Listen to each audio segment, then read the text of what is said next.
Please welcome this evening's guest moderator from the Film Society of Lincoln Center, Eugene Hernandez, and tonight's guest, Steve McQueen. Thank you for being here. Welcome, Steve McQueen. The film 12 Years a Slave is playing at the New York Film Festival tomorrow night and again on Sunday. I've had the privilege of seeing the film a few weeks ago at the Telluride Film Festival, and then again this morning at the New York Film Festival at a press screening.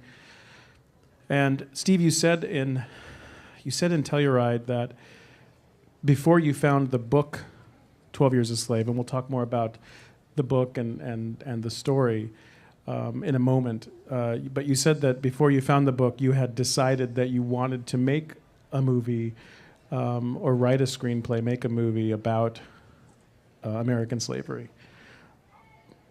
When did that light bulb go off in your head? When did you make that sort of decision, and why did you make that decision? Why did you want to tell that story? Well, it's more about slavery, really, in general. It happened to become an American story through the book I found. And the reason why I wanted to sort of make a movie about slavery was just because it was someone asked me a question recently. It was a strange question. It was a question that I've never been asked before. When was it the first time you heard about slavery?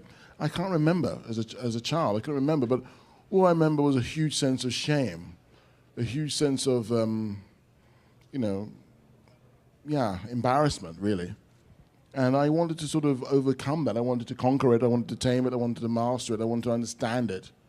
And it was one of these things where, in the history of cinema, there was a massive hole regarding this huge world, not just American subject, huge, and I wanted to investigate it, and that was my want. Have you ever wondered why, or have you ever been able to figure out why there's been such a hole? I mean, certainly the topic has been explored even recently in Tarantino's film last year, but you're absolutely right when you explain that it certainly hasn't been explored in any in-depth way for years. I think in America people were pretty embarrassed by the whole thing. I wanted to avoid it. I think it was okay looking at sort of Germans or Nazis in Germany as far as Holocaust is concerned, because it was something which was removed. And in one's own backyard, I think it's difficult and understandable, really, difficult to deal with and to contemplate and to comprehend. But now I think people are actually open to wanting to deal with this subject matter. I mean, with the unfortunate events of Trayvon Martin, with having a black president, the 150th anniversary of the abolitionist slavery, 50th anniversary of the March on Washington, the voting rights being taken back as such. I mean, it's a perfect storm right now, and I think people are asking themselves, who are they and what are they within the context of now? And how did they come to this as such? Looking backwards, you need to look, in order to go forwards, one has to look backwards. I think people are very much sort of want to engage in this particular subject right now. I'm very pleased, of course. Can you elaborate for me as I try to, I want to get to a little bit more about your own personal reason for wanting to explore this, and I'm curious to know, in your background, your upbringing, your schooling, how the subject was treated, whether that's American slavery or slavery in general, how it was explored for you in your upbringing. And you mentioned feeling this sense of... It wasn't at all. It wasn't at all? No, it wasn't at all. I mean, there was a very brief history lesson, if anything, a day, that was it, we're off. Let's do the Second World War, It was more like that for me in Europe. And again, I think the psychological impact of slavery, I mean, we see it, walk out the street, you see it. I mean, the mental health, unemployment, prisons. I mean, it's quite evident. When one doesn't have to travel far to sort of see the evidence of slavery. And it's one of those things which obviously needs to be talked about and examined. I mean, it's quite obvious, unfortunately. You live in Amsterdam, and you said something to the effect of when you found this book, and I wanted to have you explain how and when you found this book in a moment. But when you found this book, you couldn't help but reflect on the Diary of Anne Frank.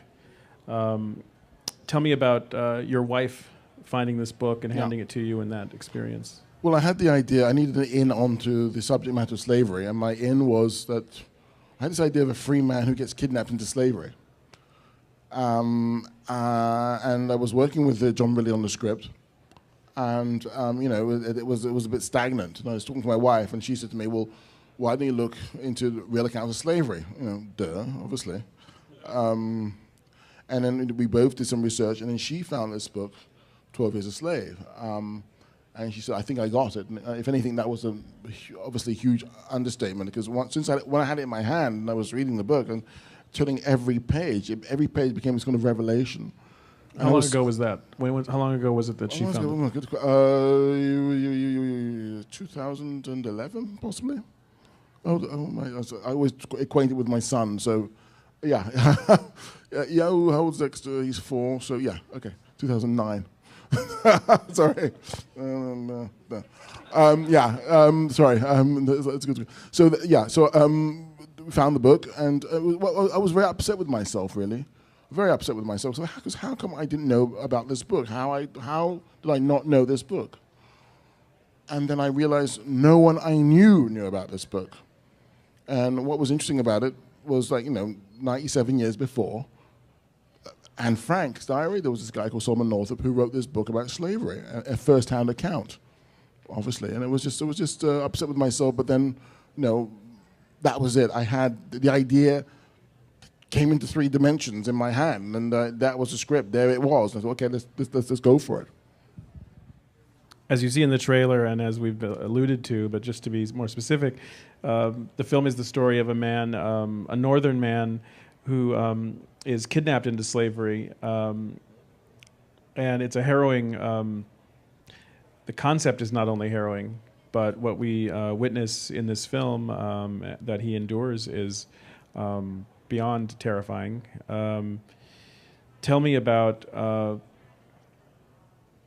as you read that book then and learned about his story, tell me about some of the early steps you took and the early decisions you made as to how you would adapt it.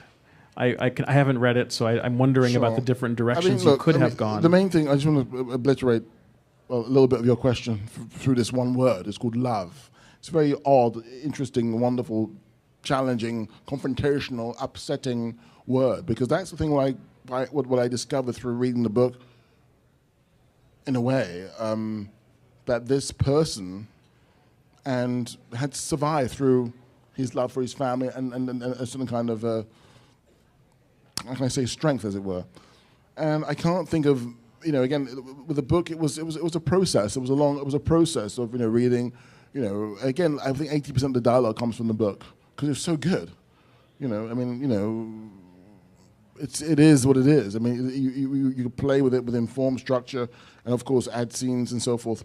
But it was the 80% of the dialogue of this picture is from the book, because it was so good. It's about structure for me more than anything. Sorry. Hope that answers the question.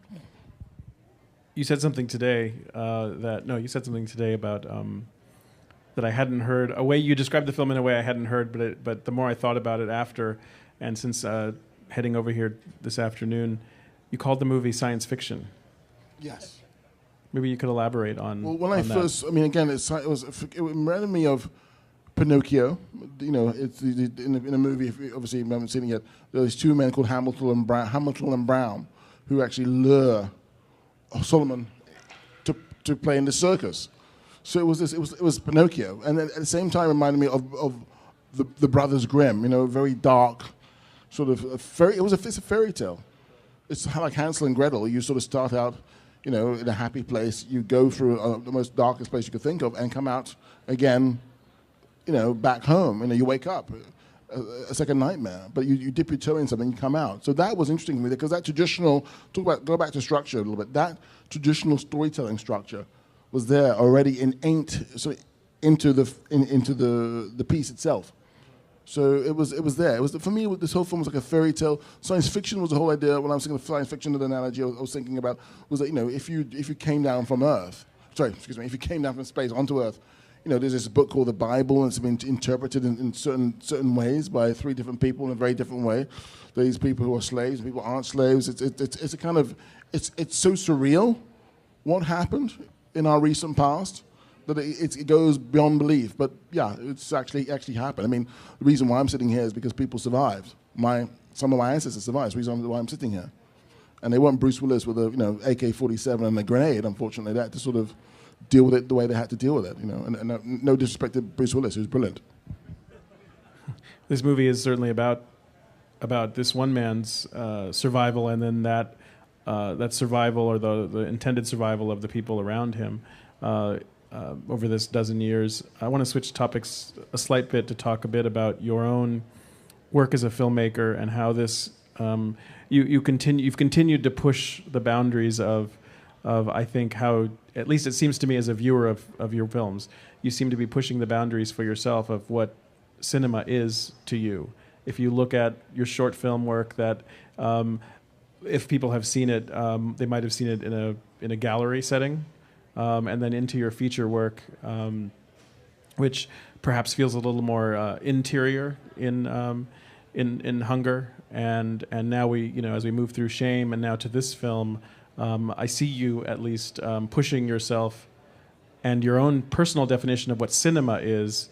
At least it's expressed differently here than I've ever seen you before. So I want to ask you a very basic question, which is how you, as a creative person, define cinema, and how your own definition of cinema has changed over the past 10 years or so. So I would label cinema. I mean, again, I think it's just art. I mean, again, I don't want to confine it to images, moving images, or it's music. It's all kinds of. I mean, again, what I say to myself is, for me, it's just a case of, we're all going to die. Might as well just go for it. I mean, literally. I mean, I mean it with no joke. We're all going to die, so you just might as well just go for it, and risk and try and experiment and fail better.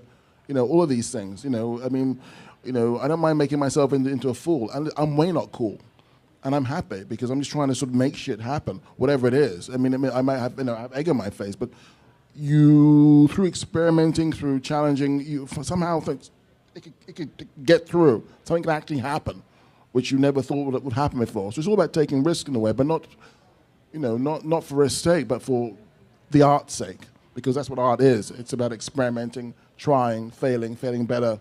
That's about it. You always fail because you always come up with a question, and you always try to answer the question with the next thing, which actually becomes another question. So that's what it is for me. Conversation. And you felt it. You felt a sense of risk in telling this story, a creative risk, personal risk. Did it feel? In what ways did it feel challenging for you?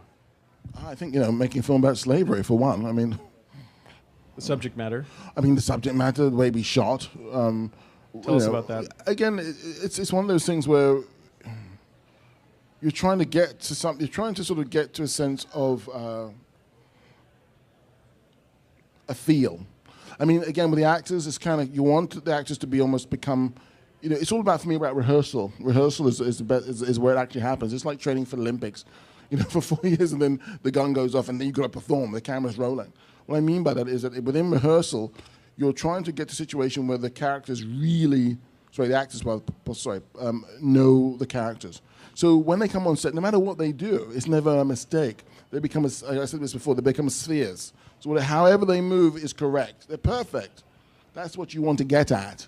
That's what you're trying for. That's what you're striving for. That's it.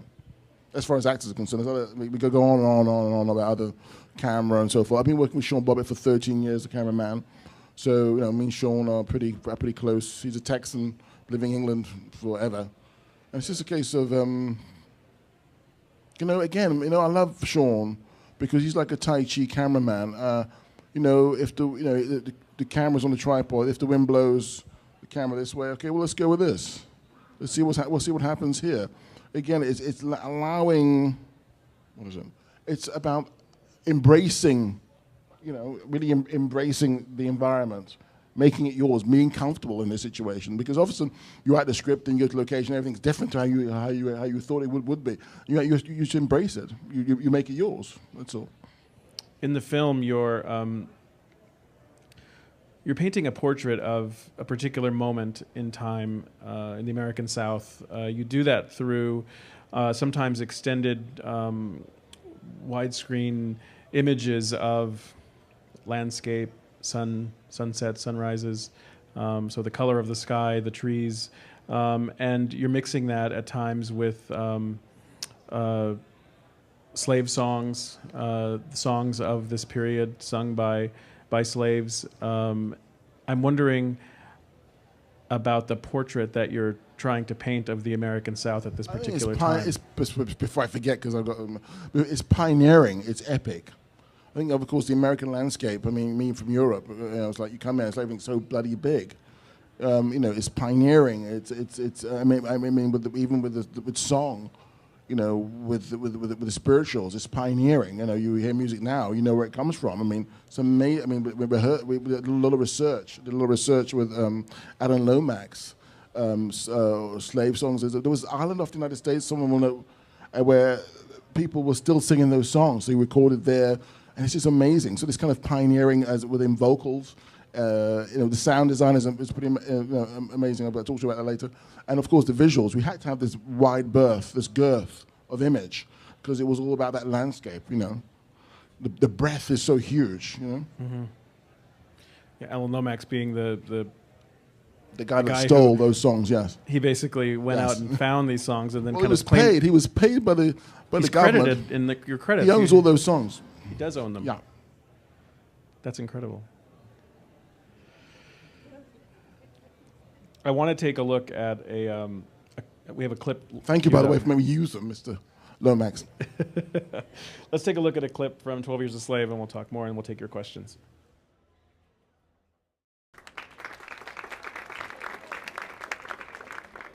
Just as a quick aside, what can you tell us about the language that we hear spoken, the way that people speak to each other at this time period?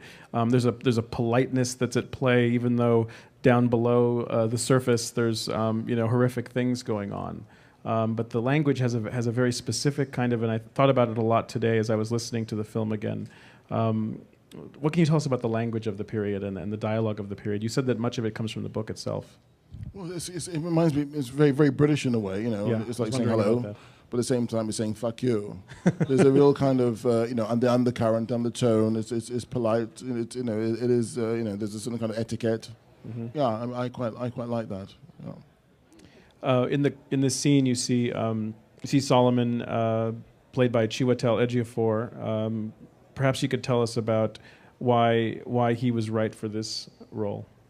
Well, Chiwetel, he reminds me of Sidney Poitier or Harry Belafonte. There was a certain kind of class and there's some kind of genteelness about him, which I wanted for that character. He's a certain kind of stature, which it's just when you're in a room with him, you feel there's an extreme confidence and a real kind of humanity actually about him, which obviously I needed to have through the duration of the film. They could hold on to that, this kind of dignity, which I wanted. Was it hard to find your Solomon? Was it hard to find that actor, or did it happen? No, I knew it was him from. Yeah, so it had to be him. Really? Couldn't be anyone else. No. The film is produced by a company, or one of the production companies involved is Plan B, which is a company that in part is run by Brad Pitt, one of your producers on the film, and he has a role in the film as well.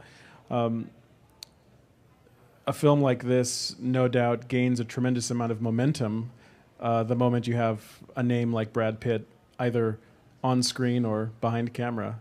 Tell us about his involvement and his own company's involvement, Dee Dee Gardner, Jeremy Kleiner. How did they get involved? How did you intersect with Brad Pitt?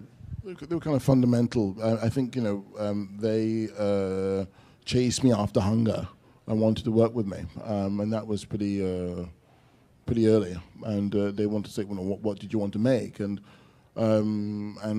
that's when I told them about the idea of the project about slavery. And they were very, on wanting to work with me. And that was great. And I met Brad when he was shooting World War Z in London. And I used to hang out for him for we had a long chat and a nice drink. After my 15 minutes of being starstruck, of course, there was the 3 hours of just chatting about the process and what I wanted to do and how I wanted to do it. And he was down. He was down for it. It was pretty amazing. Might be a naive question, but I have to wonder what surprised you, if anything, about working so closely within, or at least in part within the Hollywood system, working with an actor who's so well known, a company that makes films in Hollywood, at the very least geographically. It seems very far from from a movie like Shame or a movie like Hunger that are made so far outside of that system. Maybe the difference isn't that pronounced, but I'm curious about it. I didn't really care, I didn't really care. I knew what film I wanted to make, and I was going to make it. I mean, I had Final Cut. There was no changes in what I wanted to do. I did exactly what I wanted to do. So, I don't know how I'm ending it. How, apparently people are shocked and how you do that. I don't know, but I think you do it by just fucking doing it and stop talking about it. Really, everyone talks themselves out of shit. Just fucking do it. It's that easy, really.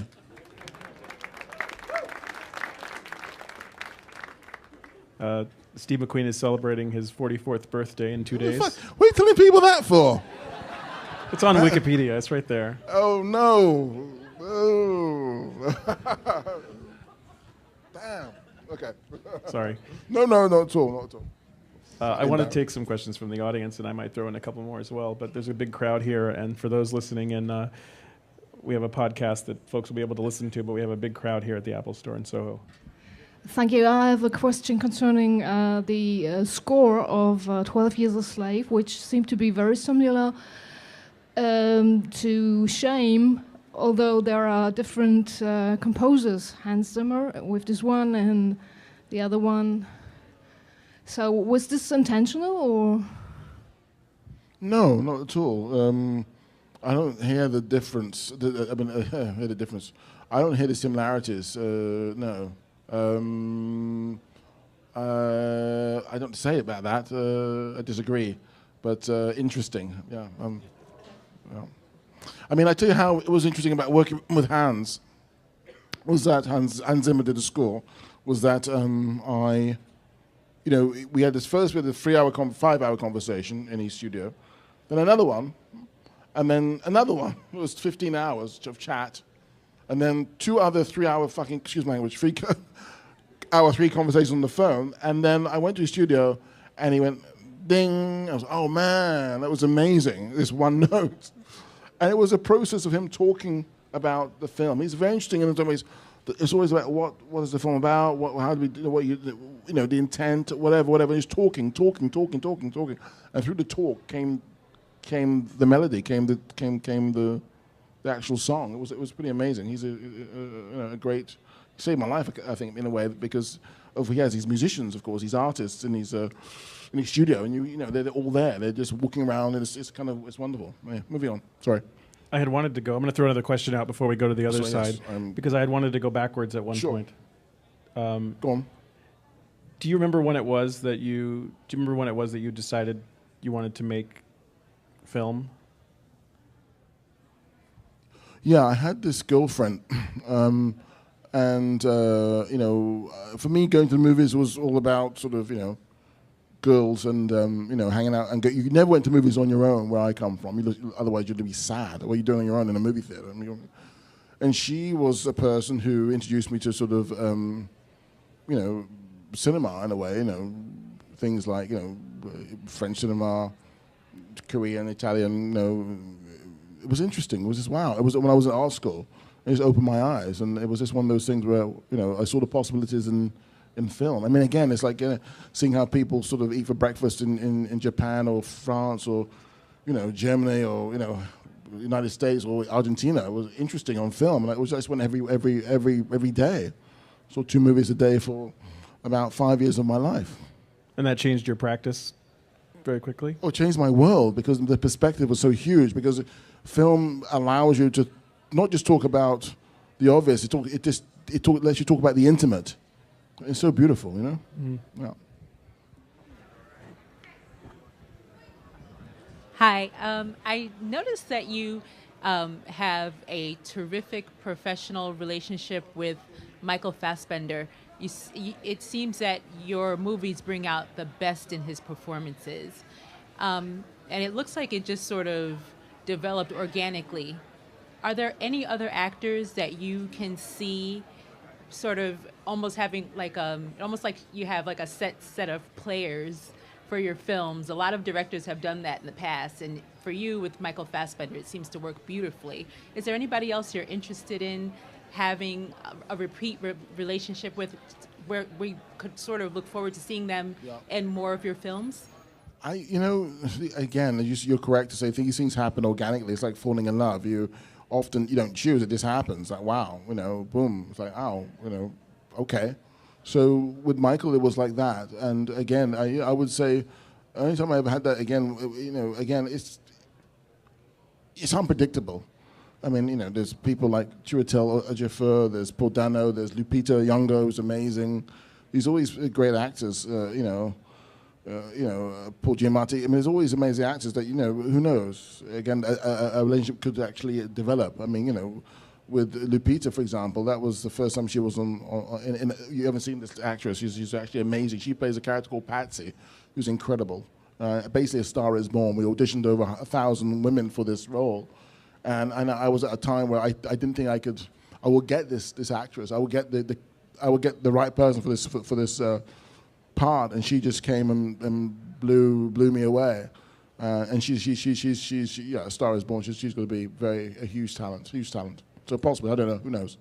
If Fassbender was love at first sight, do you remember that first moment when you set eyes on him? Do you remember your first, professionally, do you remember your first meeting with him or connection? How did you guys find each other? With most love stories, you often hate the people you fall in love with at first. Like, he came into audition, who's this guy? It was one of those things where, it didn't connect at first. There wasn't not a connection. It was just that I was naive to the fact as a sort of new director, that when people walk into an audition room, how much they give of themselves, especially if they've been a person who's been hurt a lot by auditions, or how much do you give? Do you give everything? Often how do you know what to do, what to say? You want to say the right thing, and at the same time you want to be yourself. So when I first met Michael in the audition, I didn't really, I thought it was a bit cocky. And then obviously he came back. I had a great casting. A great casting director, whose name I'm trying to remember. I will remember by the end of the sentence. But I will remember at the end of the sentence, hopefully. Who said, "Look, let him come back." I said, "Okay, let him come back," because other people wanted to see. And next time he came back, he was amazing, and that was it. So I was curious about when you were researching the film. What other movies about slavery? What did you observe in them that you wanted to do differently with your film? I didn't. The manuscript was enough. I did a lot of research on slavery, on the ins and outs and how it worked, and the industry and so forth. But in films, I wasn't interested in really. I just wanted to sort of research it firsthand. It's almost like, again, I wanted to be blindfolded and thrown into an apartment building, and having to navigate myself around that apartment building by my touch, my other senses, Therefore, I could make it something of my own. I could feel it. I could find it. I could look at things in a way that were there. Oh, sugar! I want to look at things which were there, and that I didn't have some kind of predisposed idea to put on it. I wanted to feel it and touch it at the same moment, and then make a judgment on it on that level, rather than a prejudgment. That was very important for me. So no, it was more, the actual thing. And also, when I read the book, images came out of my head from turning the pages of the book. Each page, an image, oh yeah. But then when you go there to the actual location, it changes again. So yeah. Hi. I was wondering if through creating the Shame and through creating 12 Years a Slave, you said one of the reasons you did this was because you wanted to explore that area of embarrassment and shame you felt. Do you feel like you conquered a piece of that at all through making these? My embarrassment and my shame is everyone's, I think, coming to that subject matter. I mean, I'm going back to when I was a kid. I remember when I was a kid and having maybe my first understanding of what that is. So that's what that came from, Again, it's like the Holocaust in a way. It is. Having to sort of grapple with that, embrace that, conquer that, make it yours. That's what one has to do with these kind of atrocities. Hold it up and don't be ashamed. Be very well, the word is definitely not proud, of course, but you know, it's part of you, as it is a part of everyone in this room. You know. So there was the second half of that question I totally forgot. Do you feel like you conquered it? Ongoing. Do you feel any sense of?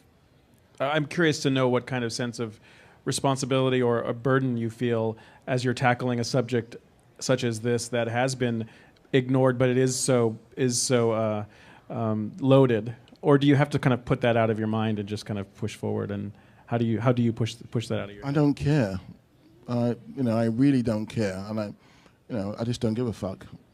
You know, if you do, then you disable yourself. Something in your body that won't work correctly. You know, I just don't. I mean, what my main focus, one of my main focuses was trying to obviously to get this book into the national curriculum. 12 Years a Slave by Solomon Northup is a book. It's a classic. Everyone should. It's like everyone here has read Anne Frank, I imagine, or 99.8% of the people here have read Anne Frank's diary. It's the same with Solomon Northup's 12 Years a Slave. That's what I wanted. That is if you want to talk about the whole idea of trying to get somewhere, that would be something I would want to be involved in and hope the film can actually do that. People go out and buy it and put it in international curriculum, because there is no book, as far as I'm aware, of an international curriculum which is a first-hand account of slavery. Hi. We are living in a culture that is completely and totally oversaturated by suffering, to the point where so many of us are, as a people, unable to empathize or feel compassionate when we turn on the news and when we see people dying in the streets. I mean, we don't have a government right now, and yet you and a host of other filmmakers and artists are consistently and brutally and gracefully able to create stories that make us feel and that make us care and that make us feel that empathy that we're lacking in our everyday lives. Do you do it more for you? Do you do it for us? What drives you to do it? I think television is another beast. I think how we get our news is another beast. And it sort of it numbs us. Often it's the news, and the news, how it comes to us, is is the same as any other news. The same as commercials come to us. So we are numbed out by the mechanics of television. I think with cinema, thank God for cinema, long live cinema. That when one comes together in a group and watch a picture, you go there for a purpose. You go to sort of, in majority of the times you go to be entertained. I think that the power of cinema is still, I mean, what you're saying is the power, we're talking about is the power of cinema still, which is amazing. That it can allow us to be, examine and question and to have a discussion about a topic which, has been, brushed underneath the carpet, to be honest. So I think what you're talking about is the power of cinema and, long live cinema. In more of like a director's perspective, like you were talking earlier about rehearsing with actors, like I personally feel like rehearsing with actors, especially for film, like it could probably I think affects an actor's performance, especially like with actors being natural and a little spontaneous with with each scene. Like how do you go about rehearsing with actors, especially for inspirational and like moving film like this? I think each actor is very different. I mean, some get it like this, others take a little longer, others have to be left alone. It's the case. It's testing, it's prodding. It's finding out how things work. The musicians, and all you want to do is on the day that they jam at the same time. So again, certain times we did in Shame, for example, they were so good.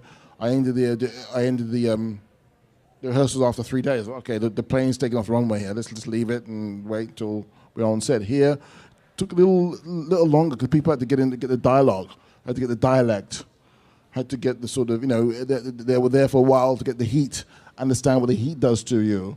So again, the physicality, the verbal, had to it took a little bit longer just because of the obvious. The environment was so suppressing with this heat. And of course, the dialect, people had to learn.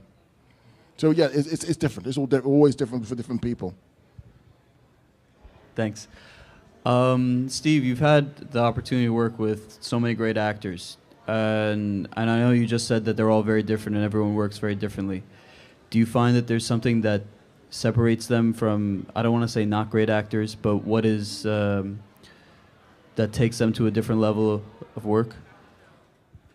I think they have to be artists. I think that's the difference. I mean, I don't want to work with movie stars, or I'm not interested. I want to work with actors. I'm not. I mean, like Michael Fassbender is an artist because, whatever it takes, he'll go there. He'll find out. He'll try. He'll experiment. There'll be despair. Then there'll be yes. He's a worker. He's not a complainer. He wants to do something more than what he wants to go further beyond his own reach. He wants to get that point where, it's beyond your reach. And I think what he does, in a way, and I think what happened to other actors in this piece, is he elevates people's game. They see him as, okay, let's do it. It's like a jamming. As a musician, is the only way I can think about it. Because when you've got a good, you go for it as well. And then you surprise him, he surprises you, she surprises you. It happens. And it becomes very infectious. And what we had on set was we had a real huge support of each other. So it wasn't a case of, oh, he's bad, so he goes over there, I'm the slave, so I go. No, everyone was together. Everyone was embracing each other after a scene. Everyone went to dinner with each other. Everyone went for a drink with each other. Everybody was with each other. And that was pretty amazing. Again, from the catering, makeup, hair, wardrobe, sound, camera department, grips, gaffers, electricians. It was our movie, It was our movie. It was, it was a we thing, It was fantastic. This, to make that environment for actors is just incredible because actors like thoroughbred racehorses in a way. They know what's up. They walk in a situation, they're skittish. They know if they're in a situation where it's not, safe as such, or they feel something going on. But when you have that environment where everyone is there supporting each other, wow, then the actors are they could go wherever they want. They could fall on their face and someone help them get up. It's amazing what the possibilities are when it's everyone is together, and that's very important for me. That it's the crew is together. It's us. It's wonderful. It's interesting to hear you talk about this sense of camaraderie, and also in relation to the woman's question earlier, the power of cinema. I sense a tremendous amount of not only adventurousness in your spirit, but also optimism. Oh God, yeah. Oh no, as I said, we're all going to die, but we might, guess what? Before I die, we'll go for it. What else can we do? Complain? No. Hi, over here. So I haven't seen the movie yet. I'm really looking forward to it. But I wanted to ask you if you could say a little bit more about the story you wanted to tell, because you said that you didn't want to look at a lot of other films and you wanted to really focus on the story that you wanted to tell about this piece of American history. But in addition to that, I also wanted to know how you approached particularly the issue of violence and how you wanted to think about violence and represent violence in its multiple dimensions in the film. Well, it was a balance. It was a balancing act. I mean, how much you put in, how much you leave out. Because, of course, to sort of sit in the movie and have these things, it's not pleasant. But it's not about that. I mean, obviously, when you see the movie, hopefully see the movie, you'll see it's not about that. But one had to if you're making a film about slavery, you have to go there. Either you make a film about slavery or you don't. You know what I mean? So it's one of those things where you have to have the balance, and I worked very hard on that. We worked very hard on getting that balance. So that's what I'll say really. I mean, if I was to film the actual book, take the book and film it as it was, I mean, it'd be far too much. But to have that balance, because cinema is interesting in a way that you could show things in a way that aren't seen. So evidence of things which aren't seen. James Baldwin book. Evidence of things which aren't seen. I think it's the wrong pronunciation of the title of the book, but similar. So you could show that within cinema. You could see, you could have a whiff of it, a smell almost. Unfortunately, you can't do smell in cinema, but you can have an idea. It's how you. Forgive me. I'll be very quick with this one. It's how you construct it, in a way. How you make the yarn as such.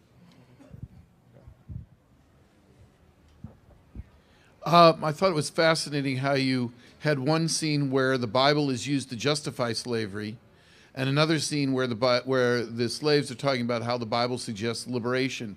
And there's a subtext here about the role that religion plays in this context, and I'd like you to elaborate a little bit about how you see religion in this context, how the slave master is using it to justify themselves, and the slaves are finding some sort of solace in it. Yeah, I mean, again, for me, it was a sort of science fiction.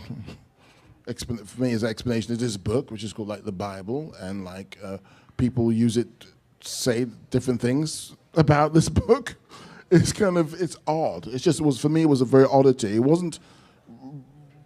I'd look at it in that way, in that perspective. Again, it's going into blindfolding yourself and walking into the apartment. What is this bloody book?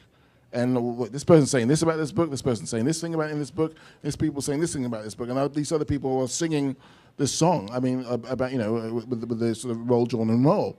So it's very odd. I find it, of course, it's been extraordinary, what's the word I'm looking for? Goodness gracious. It's been, within tragedies like this, with slavery, Holocaust, whatever, it's been extraordinary, inspirational, and encouraging, and faith in that sense has been extraordinarily powerful. And other times it's been, as we are living in now, pretty much hell. So you take from what you want from it and leave what you don't, sort of thing. I just want to know, if you had any advice for young filmmakers on trying to get their start within the higher up industry and past college and things like that. Go for it. I mean, I just think, I was in NYU for 3 months. Wasn't my cup of tea, but it is other people's cup of tea, film school. And I don't know if you need to go to film school now, I don't know, but you obviously need the contacts. How do you get in to the industry? I don't know. But all I know is that, it's just a sort of, to experiment. You're young, man. You should just be experimenting. You should be holding that camera, throwing it up in the air, catching it, looking at this, writing a screenplay. I mean, just go for it. Just experiment. Narrative. Read a lot. Read. There's a lot of books. Read. Narrative. And just go for it. Experiment. I mean, again, how you want to make films, or how next generation of people want to make films will be what we see. And I think, do not sort of be, funneled into one stream, but have a huge breadth. Get to see foreign movies, everything. Just again, it's open your eyes. Go to art galleries. Those are the kind of things I would advise a young filmmaker. 12 Years a Slave opens in limited release October 18th. Steve, thank you for your generosity today and spending time with us. Thank you guys for coming. Thank you very much. Thank you.